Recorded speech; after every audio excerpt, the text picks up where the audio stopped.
మా ఫాదర్ పేరు రవీందర్. మా ఫాదర్ కి గేమ్స్ ఇస్తున్నా బైపాస్ అయింది. బైపాస్ అయిన 3 days కి బ్రెయిన్ స్ట్రోక్ పుట్టింది. బ్రెయిన్ స్ట్రోక్ రాగానే సారు ఇంతకన్నా ప్రెషర్ ఉందని చెప్పేసి వంశీకృష్ణ సార్ క్రెమాటమీ చేశారు. చేసిన ఇప్పుడు 3 months తర్వాత మా ఫాదర్ కి నయం అయిపోయిందని మళ్ళీ క్రెమోప్లాస్టీ మళ్ళీ బోన్ ఫిక్స్ చేశారు. క్రెమోప్లాస్టీ చేశారు. వంశీకృష్ణ సార్ అయితే మాకు దేవుళ్ళగా మాకు కాపాడు సార్ లాంటి పర్సన్ ఎప్పుడు చూడలేదు.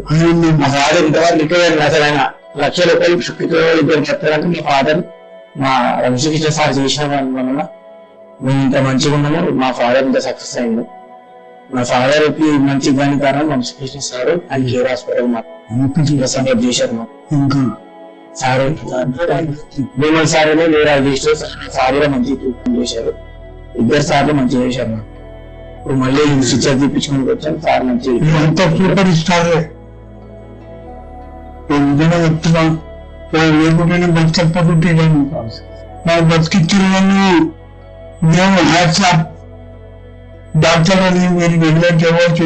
మీరు ఎప్పుడు కానీ పబ్లిక్ వచ్చిన ప్రాబ్లం ఉంటాయేమో అని చెప్పాడు. కానీ డాక్టర్లు మీకు దౌర్జన్యాలు ఇవన్నీ చేయకూరి, పిచ్చిగా మీరు బిహేవ్ చేయకూరి.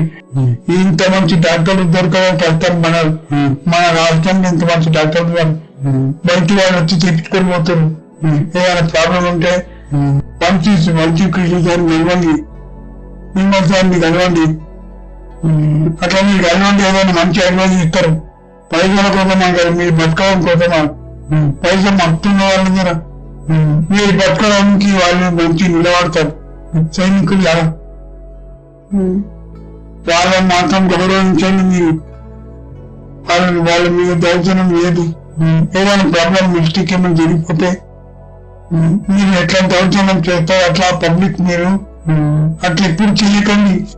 ఏదంటే కూర్చొని మాట్లాడండి. మీరు వాళ్ళు మనుషుల్లో తెలియండి. వాళ్ళు లేకుంటే మన బతికింది అది కూడా మెట్టుకుంటాయి, వెళ్తాయి. బయటికి దేశంకి సింగపూర్ మలేషియా వస్తారు. సింగపూర్ మలేషియా వస్తారు.